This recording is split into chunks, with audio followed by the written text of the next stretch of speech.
Right side freeing Robson, and the finish is exemplary. It's a great chance for Robson. So often here, this is the brightest side of life in football.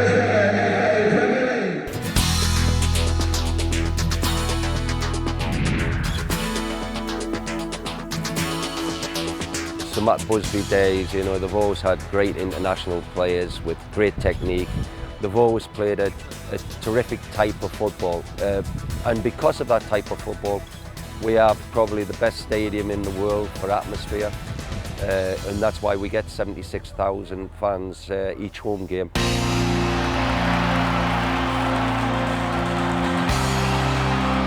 The one thing about the fans, if the team are drawing, United never are happy with that, and the fans are always, they'll always chant attack, attack, attack. And that transfers to the players, and it drives the players on to want to score late goals to win a match.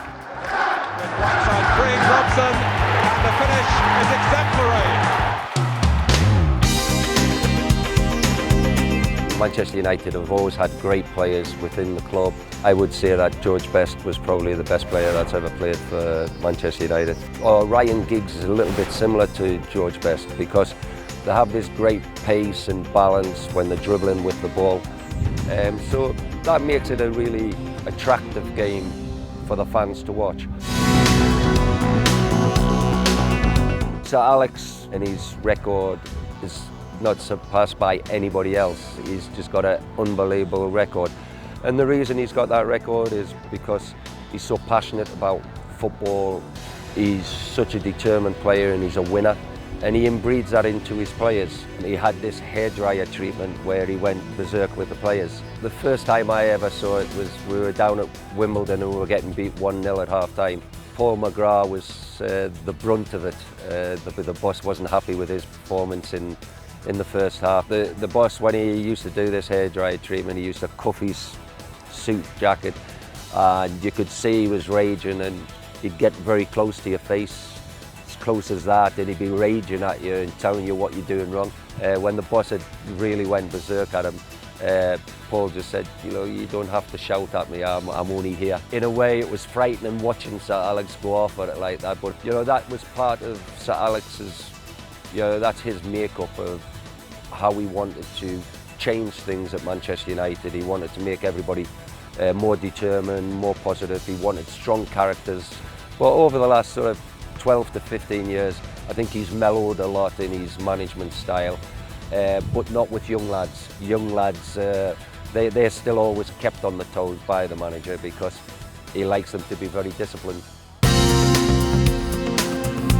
Sir Alex, his policy when he first came down from Aberdeen was he mentioned about Sir Matt Busby's babes, and he said that he wanted to put that back in place. He didn't think that United were developing enough youth players coming through and playing in the first team. So he put a lot of time and effort into that with all his staff, and the rewards were there within about 5 years when, you know, Ryan Giggs, Nicky Butt, all these lads came through, the Nevilles.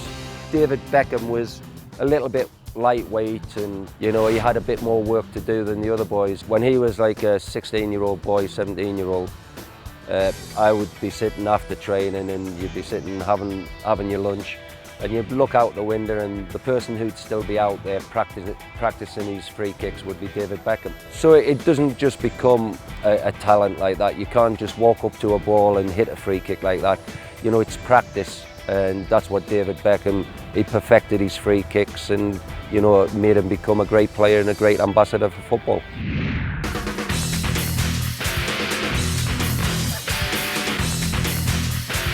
Airtel are doing a fantastic job with this Rising Stars programme. It gives the kids an unbelievable opportunity to go to Manchester, to train with the coaches at Carrington, the training ground, meet the players. And then go to a match at Old Trafford and witness the atmosphere, witness the Premier League game. It's a great opportunity for these boys, and it's an experience which you know, millions of people throughout the world would love to be able to do. Yeah, that's good. What's the ball? Good lad.